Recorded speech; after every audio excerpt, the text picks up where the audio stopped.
الحمد لله نحمده ونستعينه ونستغفره ونعوذ بالله من شرور أنفسنا ومن سيئات أعمالنا من يهده الله فلا مضل له ومن يضلل فلا هادي له وأشهد أن لا إله إلا الله وحده لا شريك له إقرارا به والتوحيد في ربوبيته وألوهيته وأسمائه وصفاته وأشهد أن محمدا عبده ورسوله اللهم صل على محمد وعلى آل محمد كما صليت على إبراهيم وعلى آل إبراهيم إنك حميد مجيد وبارك على محمد وعلى آل محمد كما باركت على إبراهيم وعلى آل إبراهيم إنك حميد مجيد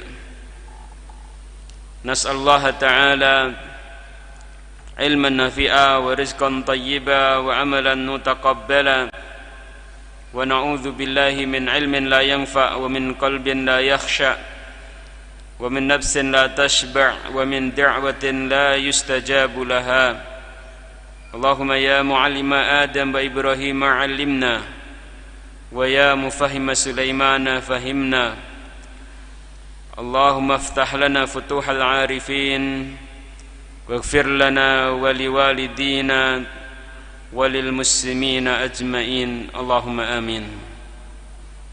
Bapak, ibu-ibu yang dimuliakan Allah Subhanahu wa taala, kaum muslimin wal muslimat, ikhwani wa akhwati fillah rahimani wa rahimakumullah. Alhamdulillah kita dipertemukan kembali oleh Allah Subhanahu wa taala dalam kajian tafsir Al-Qur'anul Karim. Pada kesempatan malam yang berbahagia ini insyaallah taala kita akan melanjutkan kembali kajian surah Al-Balad. Pada pertemuan yang lalu kita telah mempelajari penafsiran ayat yang pertama hingga ayat yang keempat. InsyaAllah pada kesempatan malam hari ini kita akan melanjutkan kajian tafsir surah Al-Balad yang kita mulai dari ayat yang kelima. Namun sebelumnya mohon kepada qari'nya untuk membacakan kembali ayat-ayatnya. Barakallahu fikum.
Barakallahu fikum wa jazakumullahu khairan. Pada pertemuan yang lalu, yang terakhir kita telah membahas firman Allah Subhanahu wa taala, a'udzu billahi minasyaitonir rajim. Laqad khalaqnal insana fi kabad. Sungguh kami telah ciptakan manusia fi kabad, dalam kabad. Apa makna kabad, ikhwah? Dalam kesusah payahan. Allah Subhanahu wa taala ayul ikhwah menguji manusia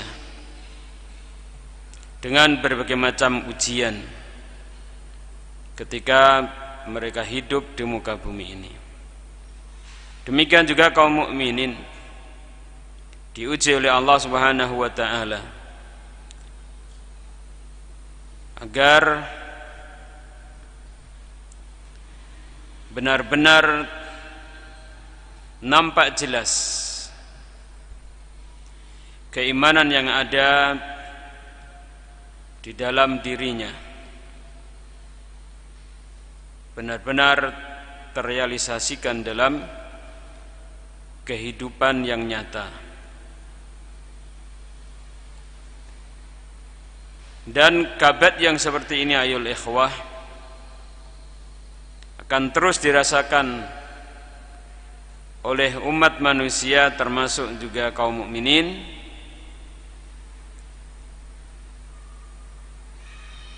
sampai kaum mukminin mendapatkan rahmat Allah Subhanahu wa taala, masuk ke dalam surga Allah Subhanahu wa taala. Karena itu Al-Imam Ahmad rahimahullahu taala, beliau pernah ditanya oleh seseorang, "Ya Aba Abdillah, mata yajidu rajulu ta'mar rahati?" Wahai Abu Abdillah, yang Imam Ahmad, kapan seseorang akan menjumpai ta'mar rahah,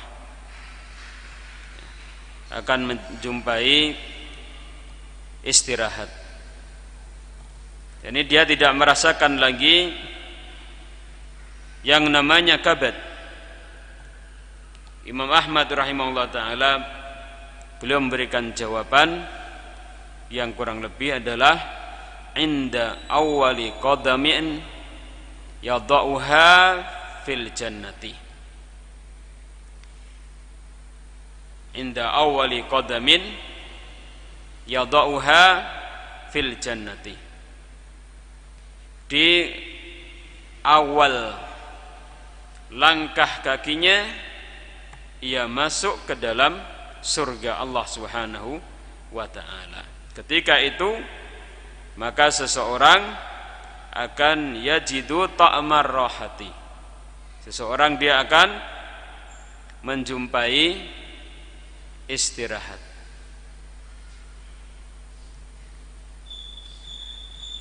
Selanjutnya Allah Subhanahu wa taala berfirman, ayahsabu allai yaqdira alaihi ahad. Ayahsabu,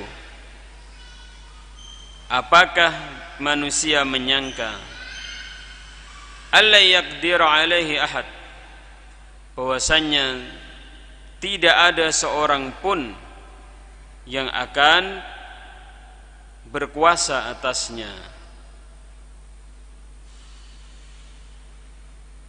Bapak ibu-ibu yang dimuliakan Allah SWT, ikhwani wa akhwati fillah, rahimani wa rahimakumullah. Sebagian ahlul ilmi menjelaskan bahwa ayat yang mulia ini diturunkan oleh Allah Subhanahu wa taala kepada Rasul Muhammad sallallahu alaihi wasallam berkaitan dengan seorang laki-laki yang ia memiliki kekuatan yang dahsyat dan juga memiliki harta yang banyak.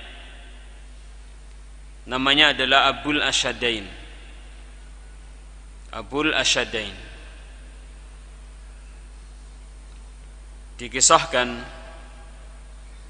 bahwa laki-laki tersebut min aqwa Quraisy wa asaddihim, ya, orang Quraisy yang paling kuat.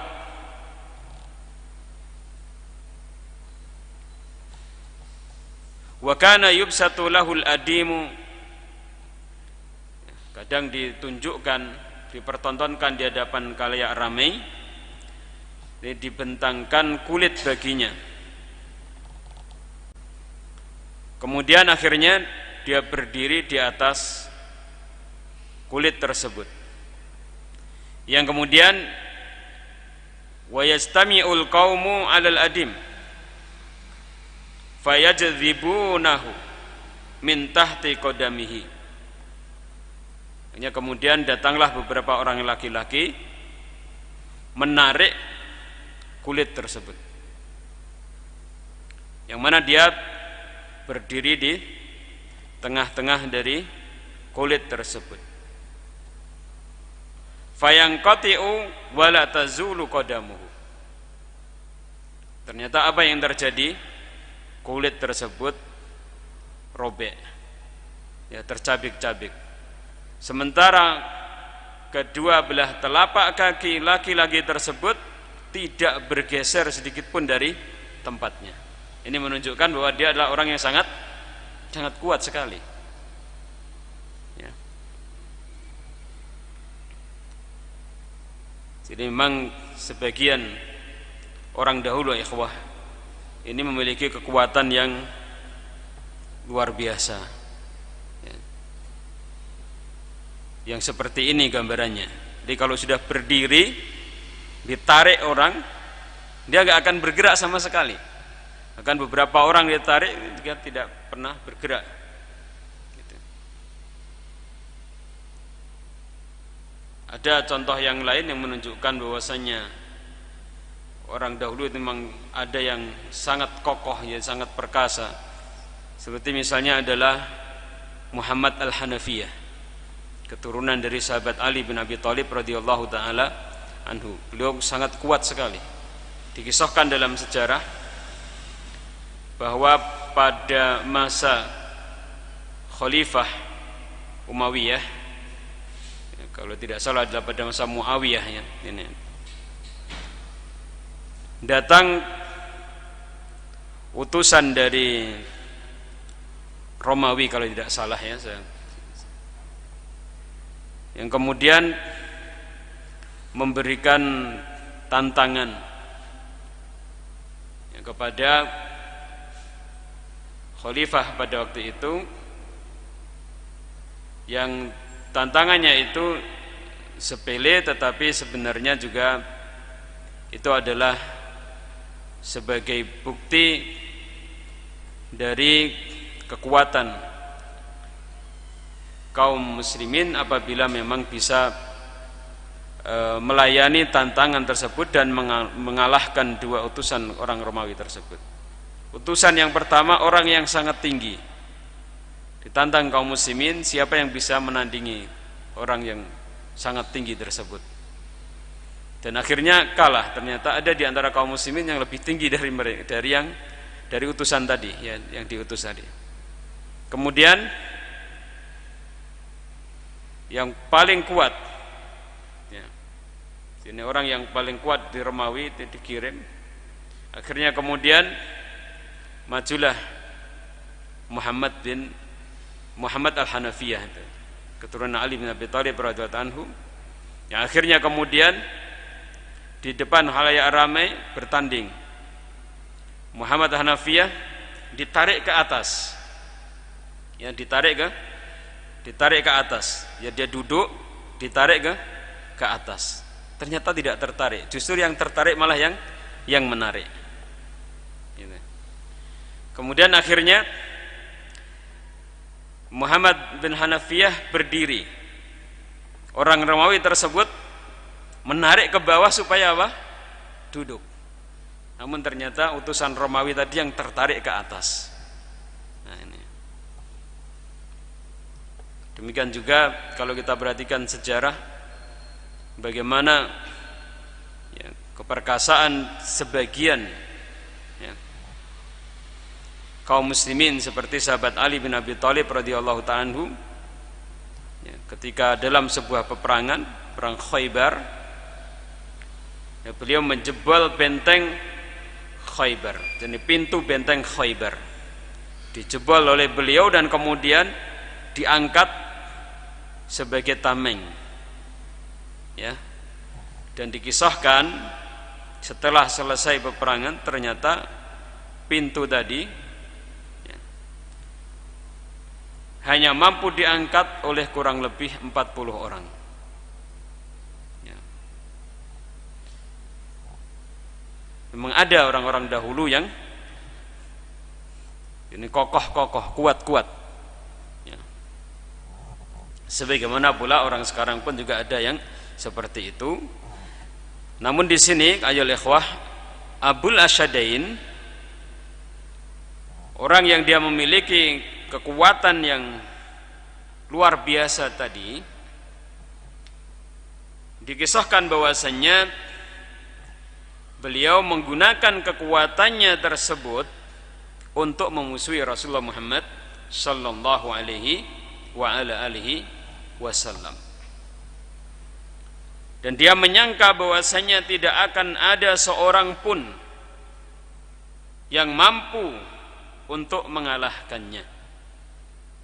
Karena itu Allah SWT berfirman di sini, ayahsabu alla yaqdiru alaihi ahad. Dia menyangka bahwasanya tidak ada seorang pun yang akan bisa mengalahkannya. Karena dia mukhtar bi quwwatihi wa syiddatihi. Dia sombong, dia angkuh, terpedaya oleh kekuatan yang istimewa, yang dahsyat yang dia miliki, sehingga kemudian dia memiliki persangkaan yang seperti itu.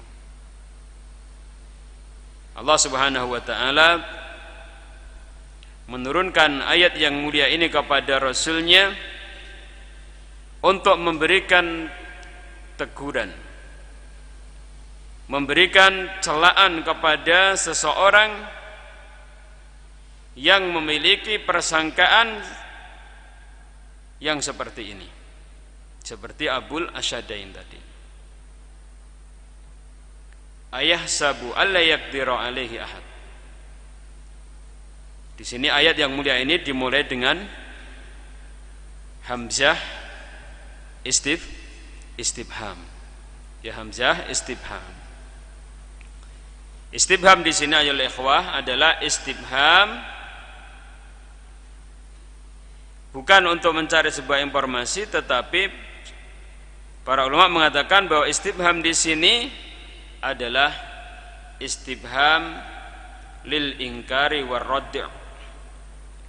Istifham untuk mengingkari dan mencela. Dengan demikian maka Allah Subhanahu wa ta'ala mencela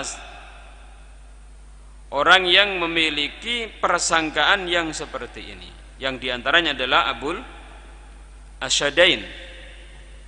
Namun sebagaimana kita maklumi dalam kaidah ilmu tafsir bahwa apabila ada lafaz yang sifatnya adalah umum,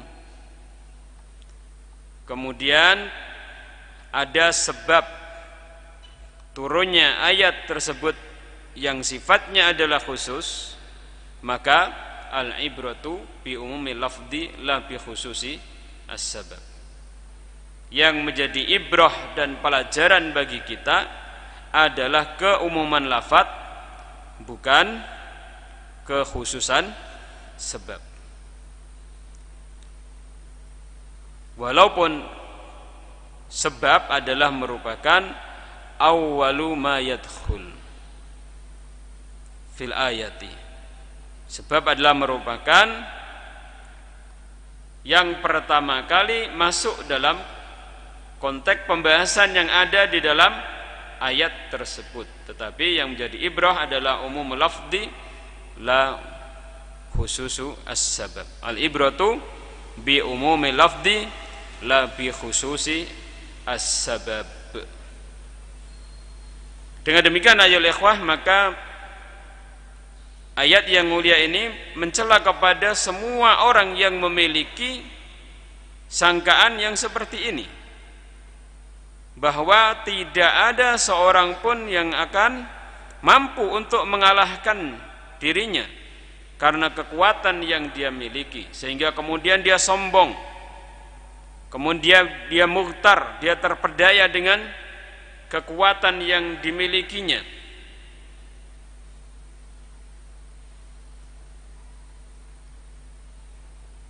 Di atas orang yang kuat pasti ada orang yang lebih kuat. Di atas, sebagaimana di atas orang yang berilmu, pasti ada orang yang lebih berilmu. Dan puncaknya adalah Allah Subhanahu wa ta'ala yang maha kuasa. Tidak ada yang akan mampu berhadapan dengan Allah Subhanahu wa ta'ala, karena Allah adalah Khalik, sedangkan selain Allah Subhanahu wa ta'ala adalah makhluk. Allah Rabb, selain Allah Subhanahu wa ta'ala marbub. Karena itu seseorang jangan sampai dia sombong dengan kekuatan jasad yang dia miliki, sehingga kemudian menyangka bahwasanya tidak ada seorang pun yang akan mampu mengalahkan dirinya. Apalagi kalau kemudian kekuatan yang dimiliki tersebut dipergunakan untuk memusuhi Rasul Allah Subhanahu wa ta'ala dan orang-orang yang beriman terhadap Rasul Allah Subhanahu wa ta'ala. Maka kekuatan yang dimilikinya akan membahayakan dirinya, baik di dunia maupun di akhirat nanti. Kemudian selanjutnya Allah SWT berfirman, yaqulu ahlaktu malal lubada. Yaqulu, ia mengatakan, orang yang yahsabu alla yaqdir alaihi ahad tadi, dia pun juga mengucapkan ahlaktu malal lubada. Ahlaktu, saya telah ahlaktu, saya telah menghabiskan malal lubada, harta yang lubada, yang sangat banyak. Ini kesombongan yang lain ya,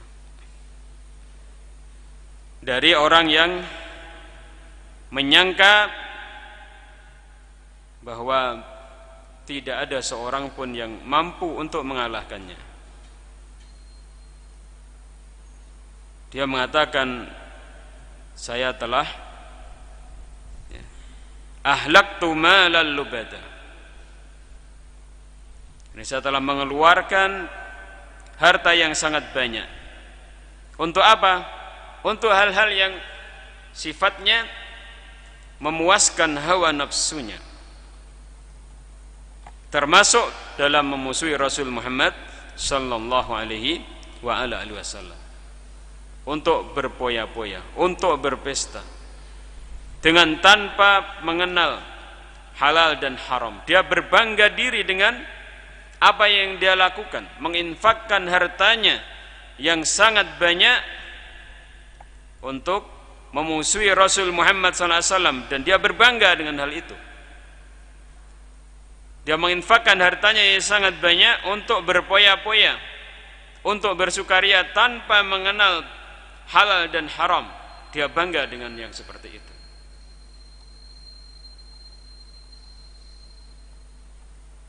yaqulu ahlaktu malal lubada.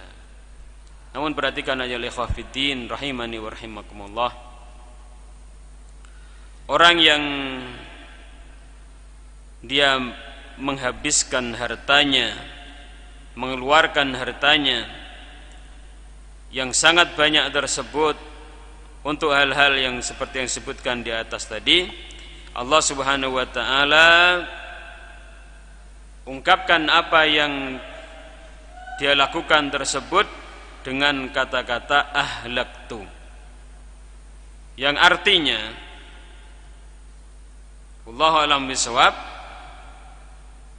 apa yang mereka lakukan tersebut pada hakikatnya adalah sesuatu yang menghancurkan hartanya dan sesuatu yang menghancurkan pemilik dari harta tersebut. Karena itu Allah takbirkan di sini yaqulu ahlaktu malal lubada.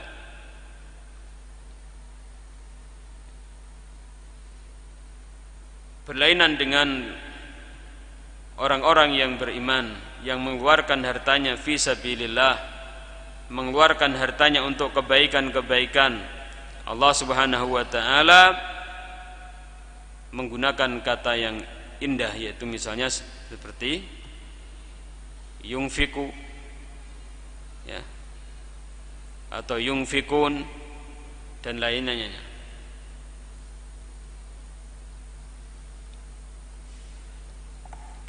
Kemudian Allah Subhanahu wa taala berfirman, ayahsabu allam yarahu ahad. Apakah ia menyangka allam yarahu ahad, tidak ada seorang pun yang melihat kepadanya.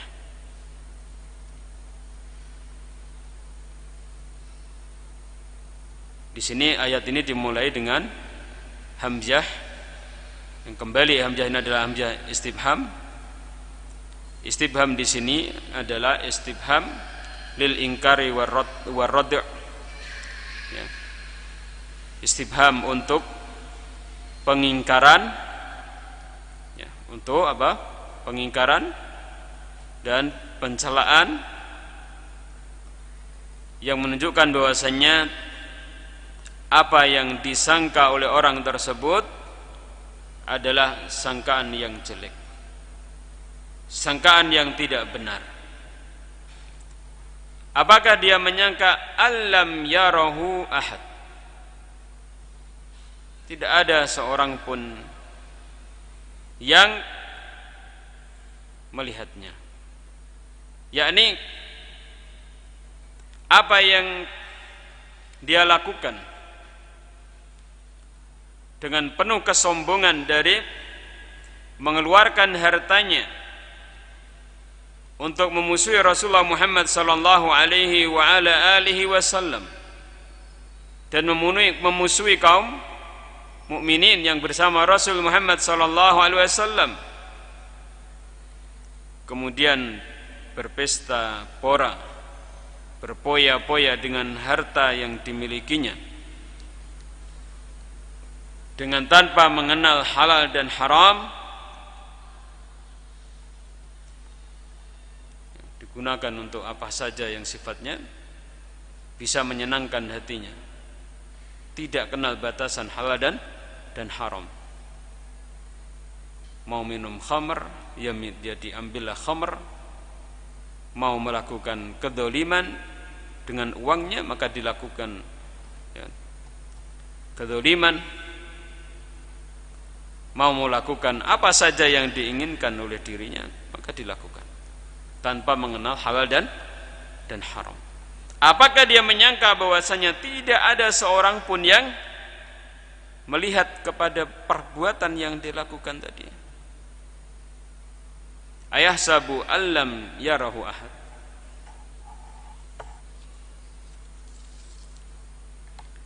Kemudian Allah Subhanahu wa taala berfirman, alam naj'al lahu 'ainain. Alam naj'al lahu 'ainain. Perkataan alam naj'al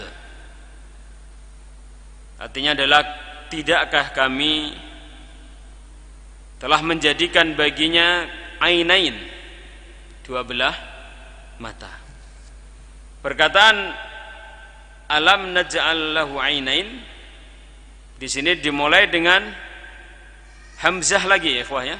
Hamzahnya apa ini? Hamzah istifham. Namun istifhamnya di sini bukan sebagaimana istifham yang sebelumnya. Istifhamnya di sini adalah istifham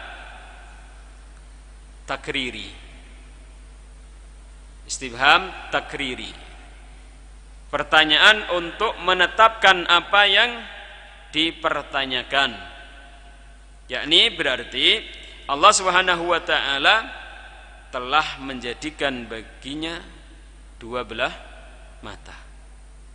Para ulama mengatakan Allah Subhanahu wa taala menyebutkan bahwa Allah Subhanahu wa taala menjadikan baginya dua belah mata tersebut bukan ti'dadu nikmatillah, bukan dalam rangka untuk menghitung nikmat Allah Subhanahu wa taala yang diberikan kepadanya semata-mata menghitung kenikmatan Allah, bukan. Tetapi maksudnya adalah agar seseorang memperhatikan nikmat Allah Subhanahu wa taala yang berupa kedua belah mata tersebut. Ketika seseorang menyangka bahwasannya tidak ada seorang pun yang melihat kepada perbuatan-perbuatan jelek yang dia lakukan, maka ketahuilah Allah Subhanahu wa taala telah menciptakan baginya kedua belah mata. Hendaknya dia merenungi. Hendaknya dia merenungi.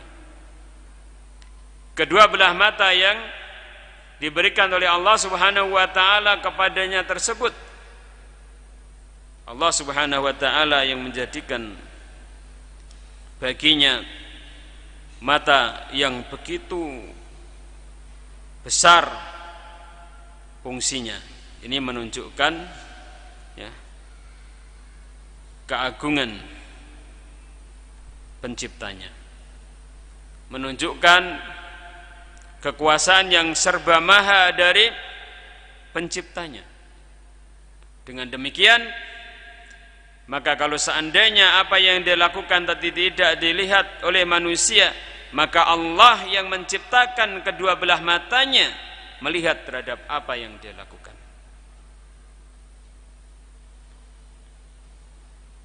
Alam naj'al lahu ainain wa lisanan wa syafatain, dan lisan, dan menciptakan atau menjadikan lisan baginya, wa syafatain, dan kedua bibir. Allah ciptakan baginya dengan begitu serasinya ya, dengan begitu seimbangnya, dengan begitu bagusnya, dan begitu banyak fungsinya lisan dan kedua belah bibir. Bagaimana kalau seorang tidak punya bibir tapi punya lidah? Maka lidahnya tentu tidak akan bisa banyak berfungsi untuk berbicara. Dan petunjuk kepadanya najdain, dua jalan, ya, dua jalan. Najd ini ikhwah asalnya adalah, makna asalnya itu adalah tempat yang tinggi yang ada di muka bumi ini dinamakan dengan najd. Najdain diartikan oleh kebanyakan dari ulama, maknanya adalah sabilul khair, wasabanyakan dari ahlu tafsir. Mereka berfirman dalam ayat yang lain tentang dua jalan. Fa'alham. Naam.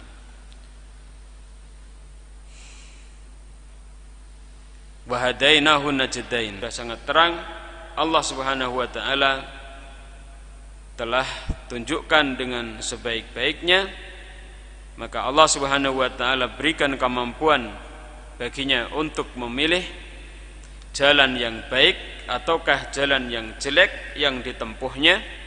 Jika jalan yang baik maka akan mengantarkan kepada kebaikan, jika jalan yang jelek akan mengantarkan kepada kejelekan, baik di dunia maupun di akhirat.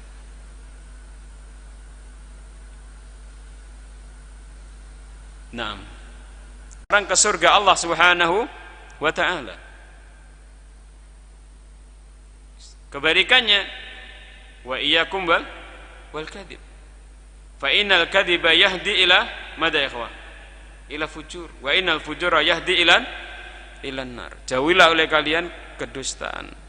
Sebab kedustaan itu membawa kepada kefajiran, dan kefajiran itu akan mengantarkan seseorang menuju kepada apa?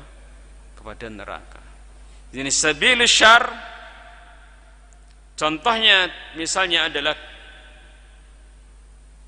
kadzib, kedustaan, akan mengantarkan kepada kefajiran.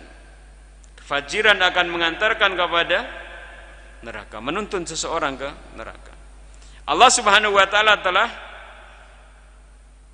memberikan petunjuk kepada manusia jalan yang baik, jalan yang jelek.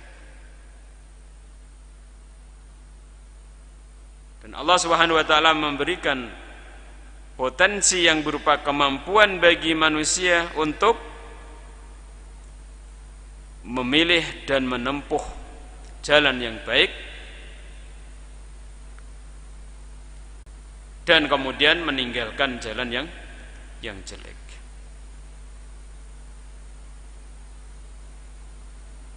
Dan Allah Subhanahu wa taala memerintahkan agar seseorang menempuh jalan yang baik, meninggalkan jalan yang jelek. Maka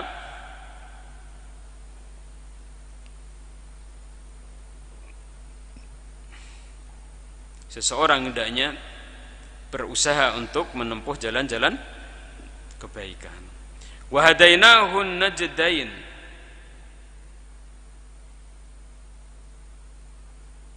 Falaqtamal aqabah. Falaqtahamal aqabah. Maka tidaklah ia iqtahamal aqabah. Dia mampu, dia tidaklah melakukan menempuh jalan yang aqabah, yang sulit, yang tinggi lagi sulit. Wa ma adraka mal aqabah. Apa yang dimaksudkan dengan aqabah, jalan yang tinggi lagi sulit tersebut? Kemudian Allah SWT berfirman, fakku raqabah. Yang pertama adalah jalan yang tinggi lagi sulit tersebut adalah fakku raqabah. Apa ya ikhwan? Memerdekakan budak. Ya. Perbudakan aja oleh ikhwatiddin rahimani wa rahimakumullah pada masa Rasulullah Muhammad SAW itu sudah ada.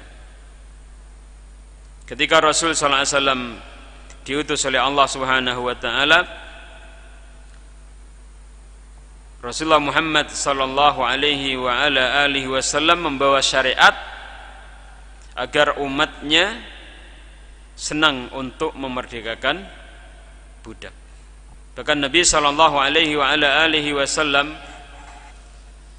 menjelaskan keutamaan dari orang yang memerdekakan budak. Di antaranya Nabi sallallahu alaihi wasallam beliau bersabda, ayyumam ri'in ayyu mri'in muslimin istangqada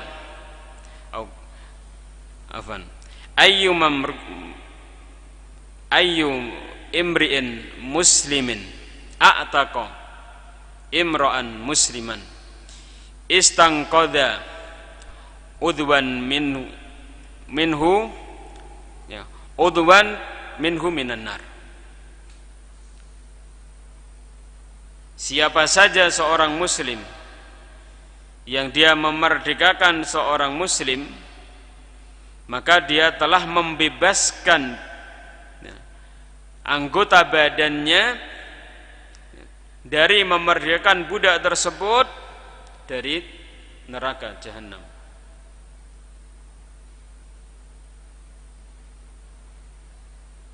Kemudian Nabi sallallahu alaihi wasallam juga menjelaskan ayyuma muslimin atau ayyu muslimin a'taqa imra'ataini kanata fikakahu minan nar. Siapa saja seorang muslim yang memerdekakan dua wanita muslimah, maka kedua wanita muslimah tersebut adalah akan menjadi sebab dientaskannya orang tersebut, orang muslim tersebut dari neraka.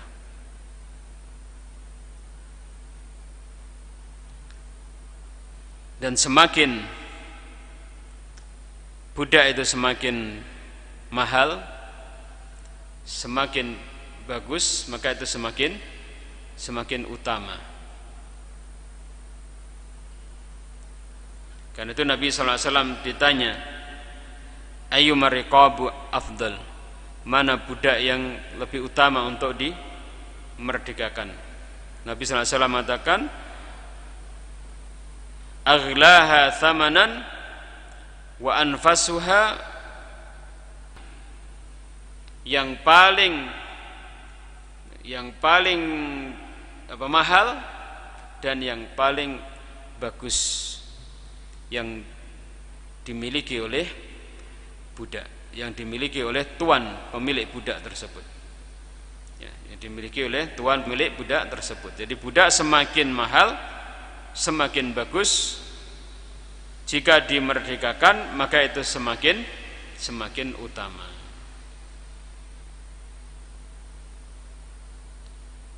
Bapak ibu-ibu yang dimuliakan Allah Subhanahu wa taala, ikhwani wa akhwati fillah rahimani wa rahimakumullah. Demikian yang bisa kita pelajari bersama pada kesempatan malam hari ini dari tafsir surah Al-Balad. Mudah-mudahan bermanfaat bagi kita semuanya, dan semoga Allah Subhanahu wa taala mengampuni kesalahan-kesalahan dan kekurangan-kekurangan yang ada di dalamnya, dan semoga kita bisa menuai faedah tarbawiyah dari kajian kita yang singkat ini. Wassallallahu wasallam ala nabiyyina Muhammadin wa ala alihi wa sahbihi ajma'in, wa akhiru da'wana anil hamdulillahi rabbil alamin. Wassalamu alaikum warahmatullahi wabarakatuh.